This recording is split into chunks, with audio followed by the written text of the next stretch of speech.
Everyone told me I shouldn't be an artist because it's financially unstable and not a serious job. But I still pursue it because I decided to follow my own dreams and not the dreams forced upon me by society.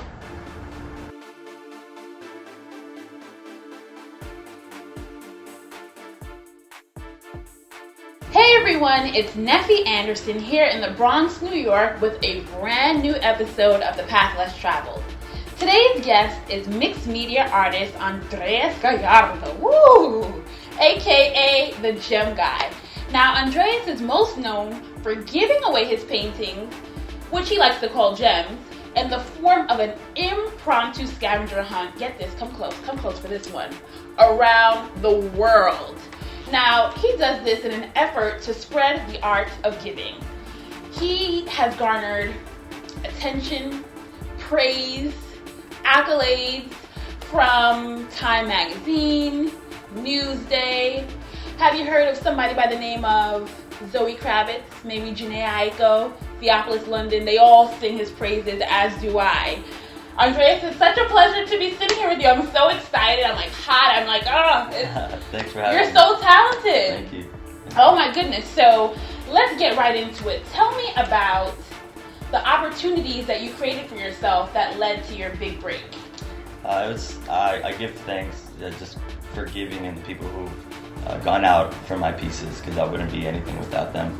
But yeah, I've been painting for a while, but it wasn't until I decided to go hide a piece of art and I saw the reception from my community that it became what it is today. So right. Yeah.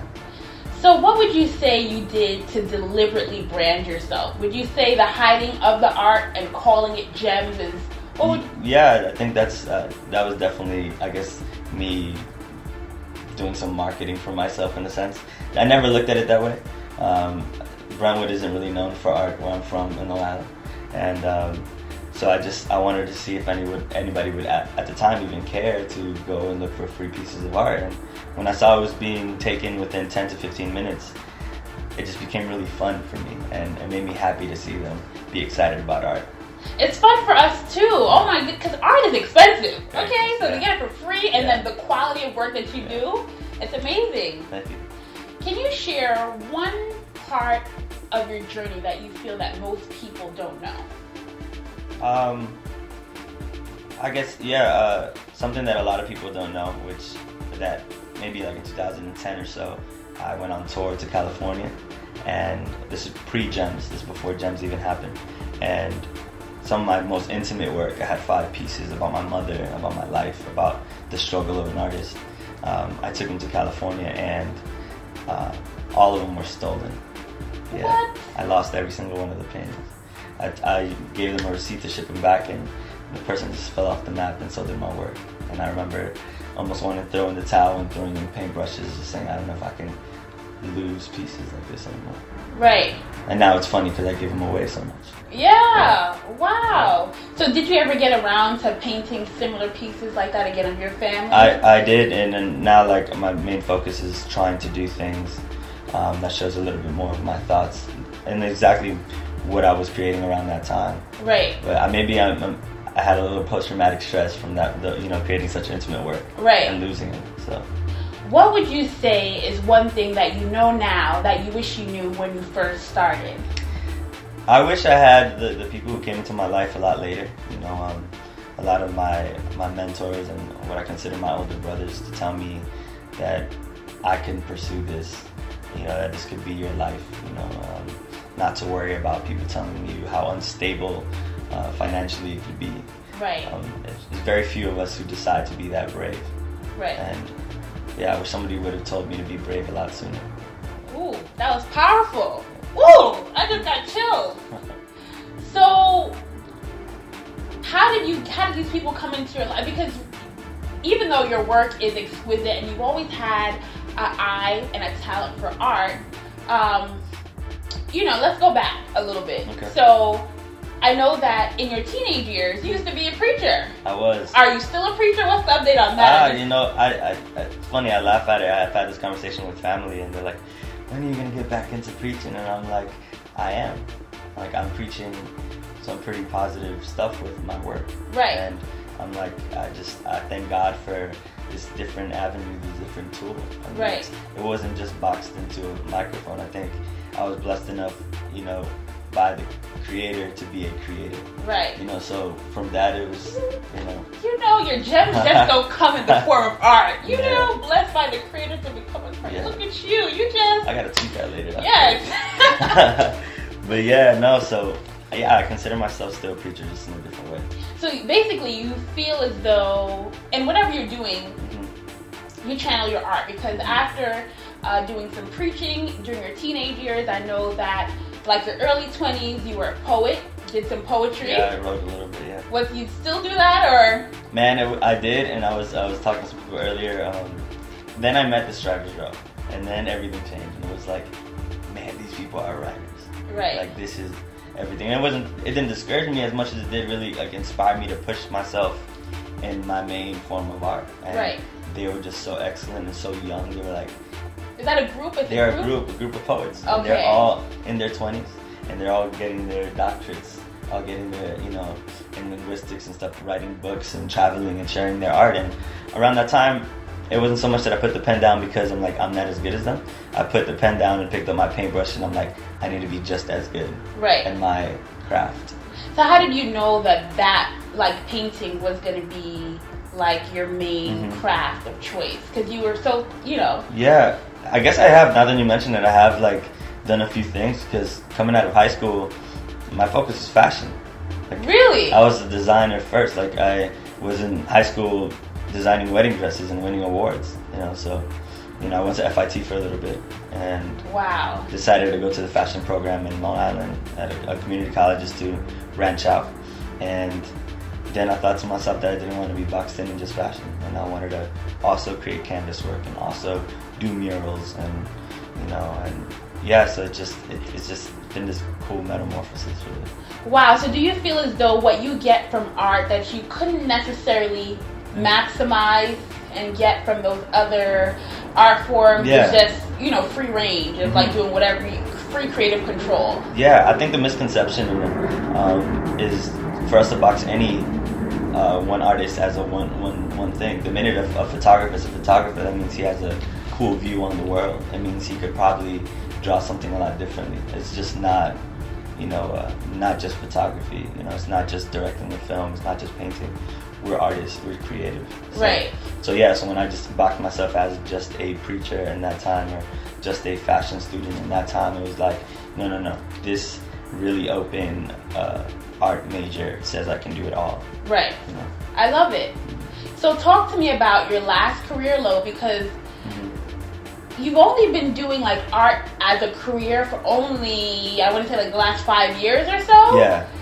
And you have had so much success, but recently you quit your main job. Yeah.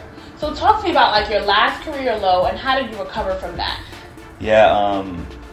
I was working at a normal job since I was a teenager in New York, and I made the decision after being so inspired by a lot of my friends who are really pursuing art and relying on their shows and just really focused. I decided to quit my job, my long-time full-time job that pays my bills and all that. And yeah, I think the reality shock was when you quit your job, you have your first show, and your first show doesn't profit as much. Right. You know, so it made me like reevaluate. Like, man, I need to, you know, try to also think of the business side. Because before is you're a painter, you sell when you sell, and you still have this backup money. Right. You know, that can still pay for certain things. But now it's like you paint, and this also pays for your bills. Right. So you need to I had that reality check when I had a show in Brooklyn, and it didn't profit as much, but I sort of tried to filter the good that came from it, which was getting, you know, one of the front page covers in the Brooklyn paper, which is like you have to sort of try to hold on to as much positive. Right. Yeah, and that was a recovery for me. Just saying, all right, take it as you will. There was still beauty in that moment, and just try to be smarter about it. Right. So to piggyback off of the financial aspect of it, how do you go about charging and, you know, prices? How do you go about determining? That's super hard. That's so hard because, you know, I think throughout the years, it's just I've added value to my name based on, you know, what I've done or how I expanded around the world, and that's, I guess, the way I've sort of priced it now. Right. In the beginning, it was just I didn't know I could sell art. Right. My very first show in 2009, it was in Bayshore, New York, in Long Island, and someone saying they wanted it. I'm like, I was like with a question mark, like $100. Yeah, because you always feel like yeah. it's something that you're passionate about, so it almost makes you feel guilty. Because you would do it for free. You have done it for free. Yeah. You are doing it for I'm free. doing it for free. So, how have you? Yeah, well, yeah, I decided also to study a lot of people who do sell it, who are the big names, and how they charge, you know, the time spent, the labor spent, you know, the detail, the conceptual design behind a piece. So simple portrait work and recreating that, I might not charge as much as an original of mine. That was just straight up my idea. Right. So yeah, if it really was very organic to me, I may charge more. Right. Because it came from somewhere, you know. Right. Off of a photo and stuff, not as much because that was just me practicing in a sense. Right. You know. So, what has been the highest fee that you've charged thus far? Because you know that you're getting up there. It's only up from here. Yeah. What has been the highest fee you've charged thus far? Well, it wasn't so much that I charged. The highest fee someone paid was a couple $1,000s for a piece. It was like I was doing a charity event and they were willing to buy the piece off of me, and it was like a Beyonce piece. Very large, it was like 4 foot by 4 foot, and they spent a couple grand on it. So wow. Yeah. Now, what I love about your art is that, well, all art has meaning, but you are a bit of a social, political activist. Yeah. And so I recall you painting. You go into Union Square when they were having like the Trayvon Martin rallies and stuff like that, and you had like portraits that you were giving out. So talk to me about some of the other ways that you have used your art to kind of step forward and use it as a platform to, you know, for discussion around social injustices. Yeah, whenever there's any kind of social injustice going on, I try to do my part to use art as a political weapon, in a sense. So when there was injustice going on in Venezuela, I went out to Central Park and did the same thing. Created stencils beforehand of very profound images and like really impacting images that moved the culture, moved the community, and I went out there. For Trayvon, it was the first time me doing that, and it was not so much of a rush, but it was something that was so like, my heart was aching so much over the situation that I got out of school at the time, out of college, and hopped on a train and made the stencil on the train.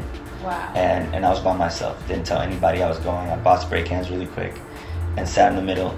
Do you need a sign? Creamy cardboard. Do you need a sign? And I was marching with them.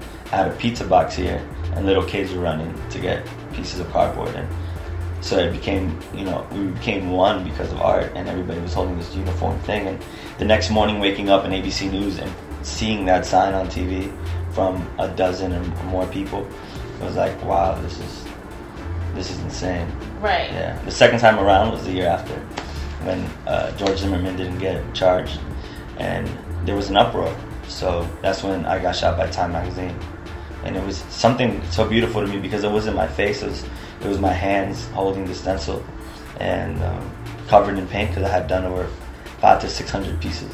Right. Shirts. People were running to the Forever 21 across the street, and coming back. And then when I ran out of cans in an hour and a half, people left and brought me bags of spray cans, and I was fine. I'm like, I guess I'm gonna be here all night. That's fine. Wow. And I was excited and emotional because I'm like, you know, this is how art should be used in balance of entertaining people. You know? Right. Yeah. Have you gotten a chance to use your art to delve into the Eric Garner case or Mike Brown? Because I know you can have a bit of pressure on you once you start to, you know, show that, you know, you support or you're involved in something. You're like, okay, well, what about this? And this happened. My cousin happened. And, I know. You know. That is insane pressure. It really is. Right away, people started. I think that day that we heard that the officers didn't get indicted for Michael Brown, and I was really excited about a particular piece. Yeah. And I put it on, and I almost did it like, it could have been 30 minutes before the decision happened. Yeah. And the rants I got on my Instagram, like, come on, man, you should be like, and I'm like, oh my God. Yeah. Like, you guys have to understand this. I knew this was happening, and you know me, if you've been following my work, you know I will talk about it, and I will create something for this, you know. Yeah. So, and even most recently with what just went down in Pakistan, you know, I was gonna put. I'm very excited about music, so I was gonna put out pieces because of D'Angelo. Right. And then I heard the news about these children who got massacred in Pakistan, and I couldn't put out the D'Angelo pieces. Like, I felt the pressure. I felt like, no, I gotta create this piece tonight. Right. So it's a bit crazy. Wow. You like to use your art to spread, you know, generosity and giving. Where did that stem from? Who invested that in you for you to, because you're very, you know, there are people that, you know, like, oh, I'll let you borrow $1 or a fine, you know, but you take it to another level. You're very selfless.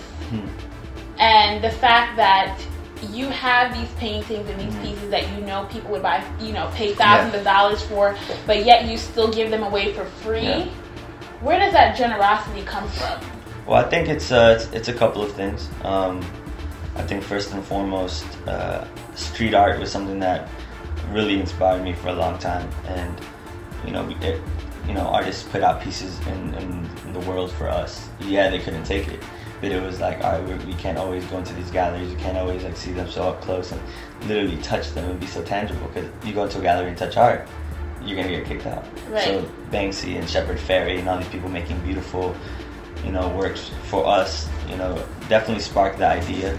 And then after maybe the first 10 gems, I didn't realize it, and it's beautiful how the acronym for gems was on accident. You know, like I just called them gems because I thought it was cool, and then I'm like, GEM, giving everyone moments. And I was like, for that split second, you can be going through, you know, a horrible time, but I've seen the celebration of someone finding a piece. Right. Like I've seen hundreds of kids in my community racing to find a piece, and the minute that one person finds them, it's like they won the lottery for 2 seconds. Yeah. You know, and I'm like, my painting is no lottery, but I'm glad you are that happy. Right. You know, so it's just, yeah, and I hope it inspires people to do the same, to, you know, in the midst of all your art, take a second out to also give somebody something and make their day, and, you know, put your little trials aside for a second. I really appreciate that. That's something very special. Yeah. That's because you don't have to do it. That's the thing, and you're not doing it to get recognition. It's coming from the heart. Yeah. So talk about how you use social media creatively to further your brand, because social media is the real engine behind this whole gem movement. Yeah. I just Instagram is by far the root of how all this pretty much has bloomed, and you know, the followers really have stretched out from in the beginning a year and a half ago to being like 300 and something to what it is now. It's from word of mouth. You know, everybody's like, oh, you know, there's a big scavenger hunt going on. And my friends this year traveling to different countries and me giving them gems and then putting them out for me makes me seem like I'm this omnipresent being, just like transporting to different places. And it's cool because the project is that, you know, maybe not me. I'm sometimes still in Long Island, New York, or still in New York, but the gems are just going everywhere, and people are so happy finding them all over the place. And it's because of Instagram, because they repost it, because they share the word, and it just becomes this cool trickling effect. And so you post where the piece is on Instagram. Yep. Like, how many minutes, seconds before you or after you actually put the piece down do you upload? Do you give people a heads up, like 24 hours, like tomorrow? Yeah. Clear your schedule so that you know. I used to do that, and then people started following me around my town. Oh. Yeah, so I couldn't do that anymore because it was like gonna be in Central Islip, and then there'd be cars waiting in parking lots, and then people started, you know, they would see me drop a piece, and then a trail of cars would be following me to the next spot. So there was a cool moment where I realized that it was gonna be like I had to stop giving hints when I had to jump into a different car just to go a different direction. Wow. You know, so it was it's really cool. But in New York, I'll tell them in different parts, you know, Toronto, LA, I'm dropping gems in your city this week. Yeah. And they don't know when, so they'll eventually see a photo pop up, and there'll be, you know, a record or a canvas or whatever I get my hands on. I painted tables and doors. Everything. Everything, yeah. Well, to piggyback off of that, so, you know, I love social media, and Instagram is my favorite platform, as it is yours. Let's see what people want to know. So we posted a question on Instagram a bit earlier to see what some of the fans wanted to know. Do you have a name for your following? They calling themselves the Gem Hunters. The Gem Hunters. I like that. Okay, so someone wants to know, what is your most memorable gem moment? Okay, I think one particular, because I'm a music fan, I am a Kanye West fan and J. Cole fan. Right. All three different artists were putting out albums the same exact day, so I made about 25 gems in one night. And I remember that was big. That was big. Yes. Yeah, and that was cops actually came. I was spreading the word outside of the roof of a car, and I was like, meet me at this spot, spread the word. And then when we get to the rest area, there were 125 kids there, you know, and even people who didn't find the piece were there because they wanted to like take photo with the pieces, and cops even came, but they weren't mad. They were just like, so you're the guy, drop with the scavenger hunt. Yeah. Tell your people to slow down. We're not giving them tickets, but they need to slow down. Right. You know, so it was like a defining moment. It was just like, this is insane. This is like, wow. And my community there's an uproar here because of something positive for once. Right. Because it didn't always have a positive reputation in my town. That's very true. Yeah. So you named a couple of people that inspire you. And I know that two of your biggest influences are like Salvador Dali and Andy Warhol. Yeah. Now, I want to say recently, you came up with like a National Gem Day, which is July 6th, right? Yes, yeah. When did you come up with that? This year I wanted to have something where I didn't put out that much pieces, but people around the world took it on themselves to create something and put it out in their country and town, city. Yeah. Right. And it stretched. It went to Sydney, Australia. Some followers of mine, you know, Toronto, Canada, LA, Dallas, Texas, decided to now do a gem day every month. And they, praise to them because they always, you know, give me props for starting it. They call me like the gem god or something like that. I'm like, whoa, guys. Whoa, but thank you. Yeah. Dallas is doing really nice things right now with gems. That's awesome. So my question for that, my follow-up question is, being that you have like your core people that inspire, your core artists that are your inspiration, I know that the decision behind making July 6th the National Gem Day was to honor Frida Kahlo. Yes. Yeah. Now, why choose that? Because it's her birthday. That's her birthday. Yeah. So why choose her? Why choose to honor her instead of Andy Warhol or any of your other? What made her stand out? Yeah, it's, you know, what's crazy, like you know, she passed away and she didn't leave a lot of work behind. And you know, if I were to, God forbid, if I were to pass away tomorrow, it's insane how much work I've created for the people.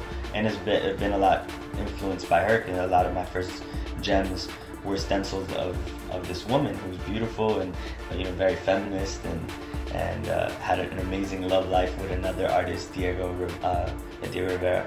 And yeah, so I've always been really inspired by her. She's Latina too, so yeah, yeah, she's totally the core, one of those main artists who influence your life culturally, artistically.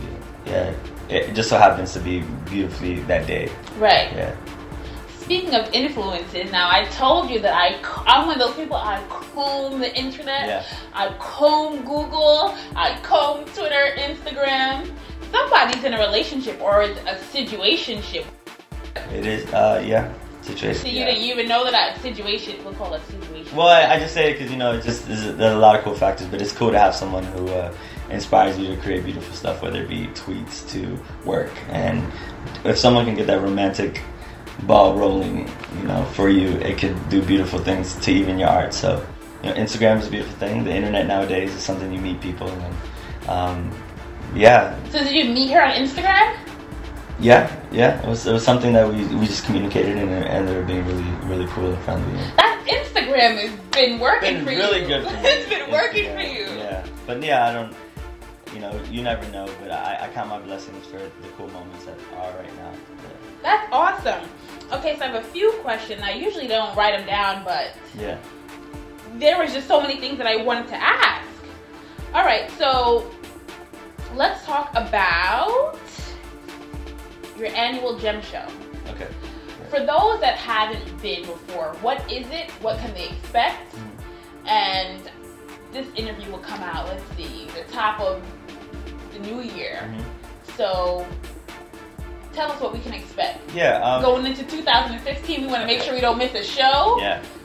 The gem shows are more of a community show than an art show. I tell everybody who's ever found a piece to bring them, and we hang them. I make sure to label it so they get it back. But it just creates conversation, and it's beautiful to see them tell each other stories of their personal hunts, of where they've gone. And my first show was really successful, really nice, because I provided artwork to be raffled for people who were there, their friends, so they can also leave with a piece. Right. And yeah, it's beautiful to see all that. Last year I had my very first one, and at the time I think I had maybe 350 gems at that time. It was like July, August. Right. And now we're almost at the end of the year, and we decided to throw another one, just so I can say I had a second annual anything, because it really like seals it as a genuine movement project. And it's cool. We're about to reach 1,000 gems. I say we because it's everyone. Right. You know, I'm like at 840 something. And right. Yeah, so I'm just inviting everybody to come through and show their gems, their work of art now. Yeah, and tell their story. I love it. So talk to me about the career moment that you're still waiting for, because you just turned 26. Happy belated birthday. But you have acquired so much success in your young age.